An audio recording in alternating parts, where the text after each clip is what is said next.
2020년 5월 7일 목요일 새벽입니다. 함께 기도하심으로 새벽 예배 시작하겠습니다. 하나님 아버지 감사합니다. 세월은 하루하루 살같이 지나가지만 우리에게 영원한 소망을 주시고 날마다 하나님의 말씀 따라 사는 본분을 주셔서 오늘도 이 새벽에 일어나서 주님 앞에 무릎 꿇고 앉을 수 있는 은혜 주시니 감사합니다. 하나님 아버지, 오늘도 하나님이 시작하신 하루이시니 하나님께서 마치시는 경건한 하루가 되게 하시고 열매 맺는 하루가 되게 하시며 신실한 하루 되도록 축복해 주시기를 소원합니다. 허송세월하지 않게 하시고 하나님께서 주신 시간을 아껴서 주께 영광된 삶을 살도록 인도하여 주시옵소서. 이 아침에도 말씀과 찬양과 기도 중에 우리를 새롭게 빚어주셔서 하나님의 생명으로 살게 하여 주시옵소서. 감사드리며 예수님의 이름으로 기도하옵나이다. 아멘. 하나님의 말씀은 신명기 14장 22절부터 29절까지 말씀입니다. 자막에 나오는 말씀 차분히 한번 읽어보시기 바랍니다.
어떤 일에든지 그 일에는 목적과 근본, 정신이 있기 마련입니다.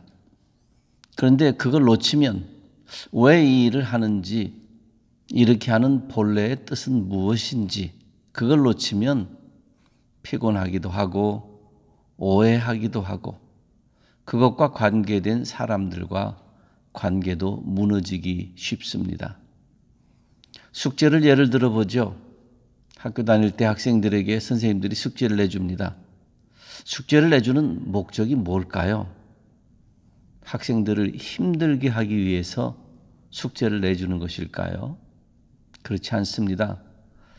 숙제는 학생들의 수업 진행과 성적 향상에 있어서 매우 필수적인 것입니다. 그러므로 선생님들은 각 과목마다 숙제를 내줍니다.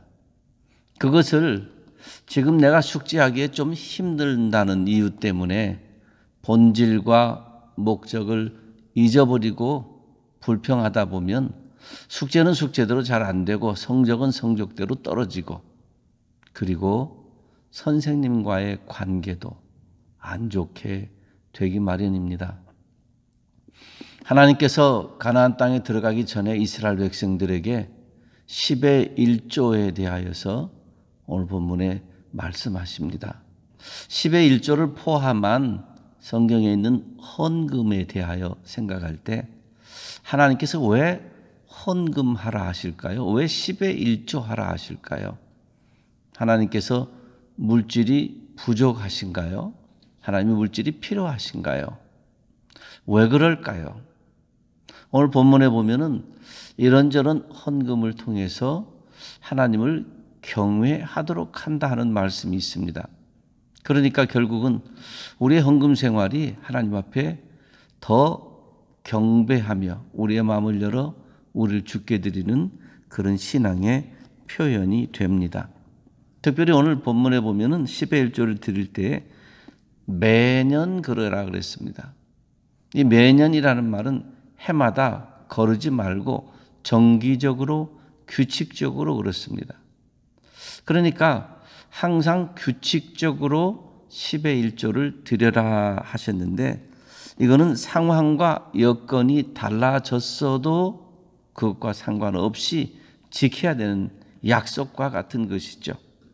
결국 이것은 하나님께서 단순히 물질만을 받으시기 위해서 혹은 고충을 주기 위해서가 아니라 하나님과 이스라엘 백성이 정기적이고 규칙적이고 근본적인 관계가 유지되는 한 방편으로 삼아 주셨던 것입니다. 그래서 이제 이런저런 것들 처음 난 것을 통해서 이렇게 저렇게 먹고 내 하나님 여호와 경외하기를 항상 배우라 하시면서 우리의 물질 생활 자체가 하나님을 경외하기를 배우는 통로라는 것을 말씀해 주십니다. 다시 말씀드립니다. 옛날에 이제 농축업을 하시는 경우나 어업을 하시는 경우나 혹은 현대 여러 산업 사회의 금융업 혹은 여러 가지 서비스업 어떤 직장과 직업을 가지고 살든지 우리의 경제 생활은 하나님을 경외하는 것을 배우고 실천하는 매우 중요한 현장입니다.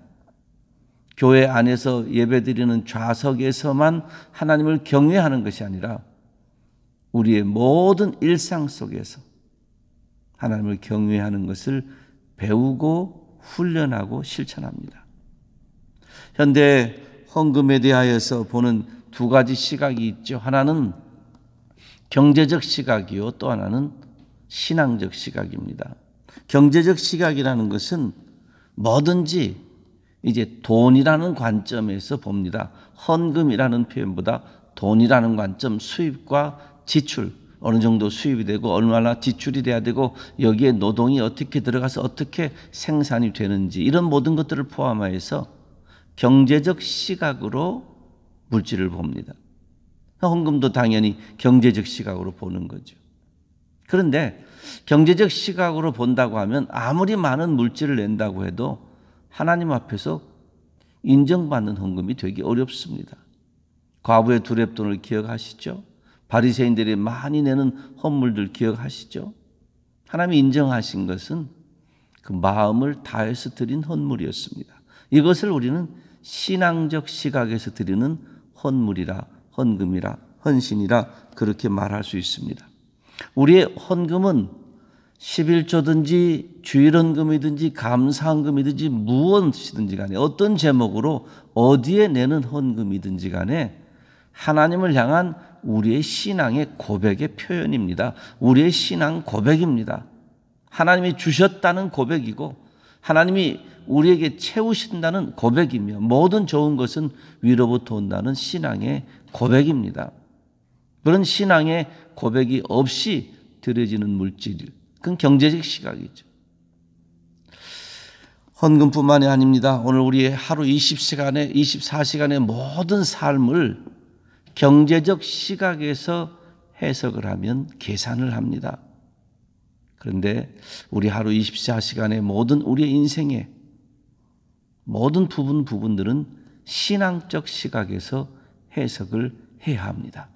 그래야 주님 제대로 믿을 수 있고 그래야 주님 제대로 따라갈 수 있으며 그래야 우리의 삶의 모든 영역에서 하나님을 영화롭게 할 수 있습니다.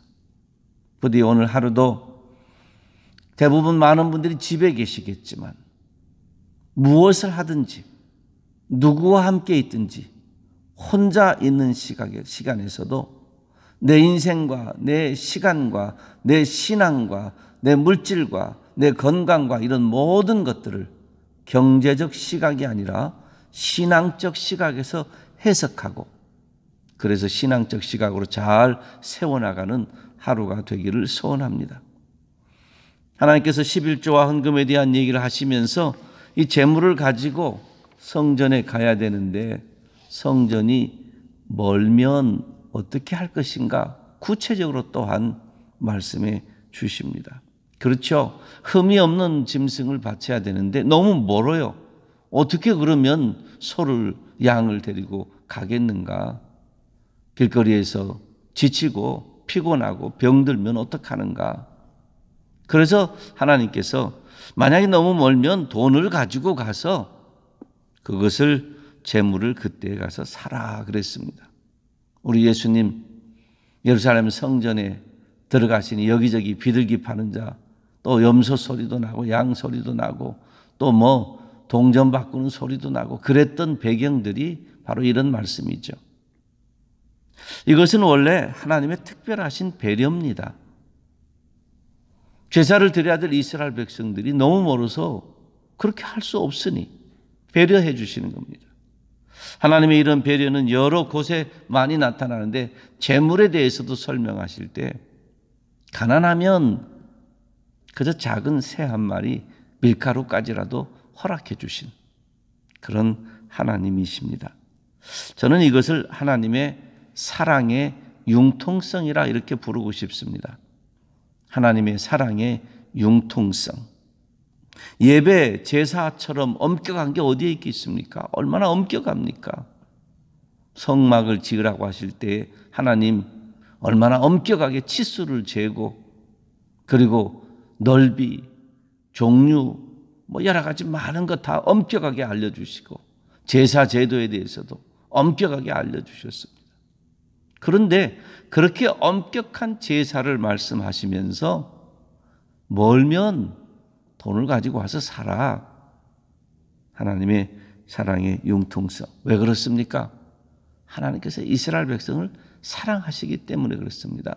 생각하시기 때문에 그렇습니다. 제사가 중요하지만 제사를 드리는 백성이 하나님께 더 중요하시기 때문에 그렇습니다. 우리의 예배가 중요합니다. 우리 하루하루의 삶이 중요합니다. 그런데 그보다 더 중요한 것은 우리 자신입니다. 그래서 우리 자신을 하나님께 영적 산제물로 드리는 것입니다. 내게 있는 어떤 것이 아니고 내가 가지고 있는 어떤 소유가 아니고 나 자신을 하나님께 드리는 것. 그것이 어떤 것이든 헌물이든 헌신이든 중심이 되는 것이죠. 하나님 우리를 사랑하십니다. 하나님 또 배려하시는 게 또 나타나죠. 레위인들에 대해 설명합니다. 레위인은 기업을 받지 않았으니까 너희가 잘 챙겨라 그럽니다. 니글렉트 하지 마라.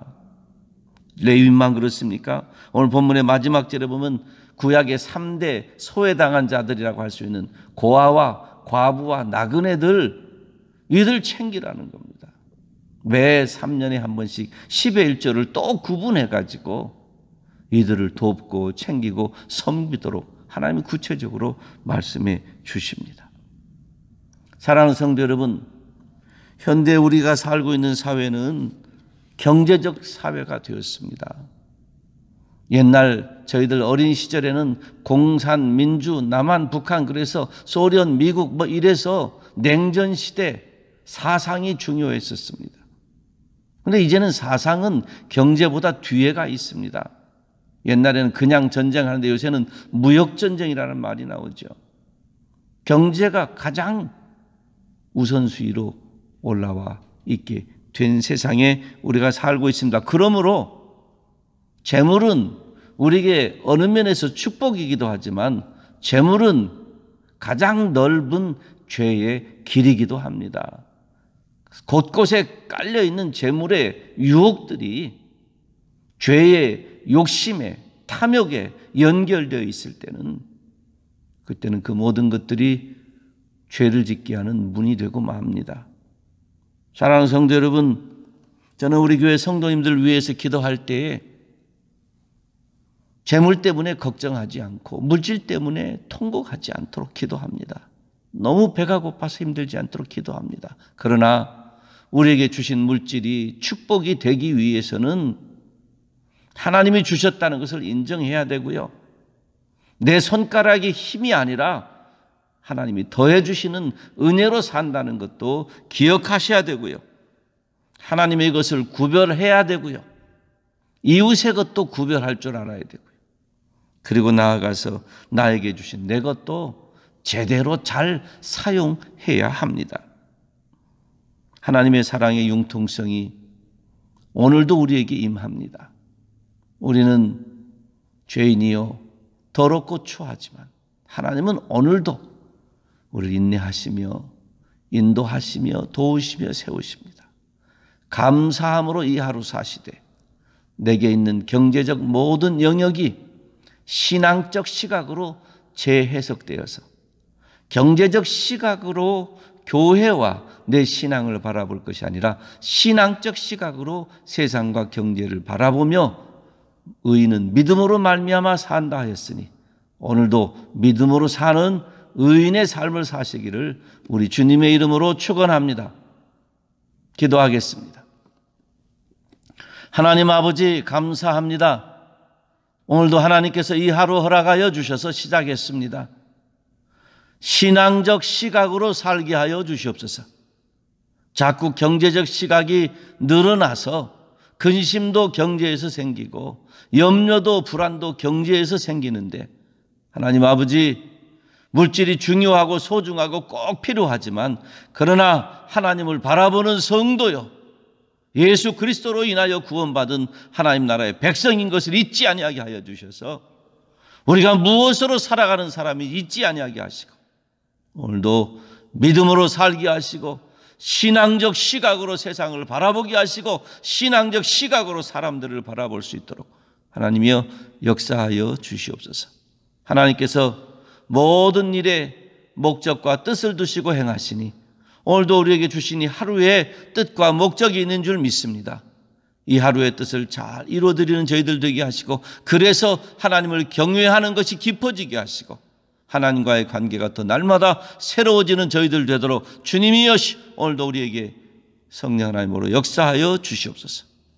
하나님 이 하루 감사합니다. 모든 성도들 심령 가정에 평강을 주시고 은혜를 주시고 자녀들에게 큰 믿음과 은혜를 통해서 어디서든지 선한 영향력으로 살게 하시고 아프거나 배고프거나 좌절하거나 관계가 끊어져 힘들거나 신앙이 없어서 고통스러운 살아가는 성도들 한 사람 한 사람 오늘도 주의 성령께서 든든히 세워주시고 채워주시고 충만케 하여 주시옵소서.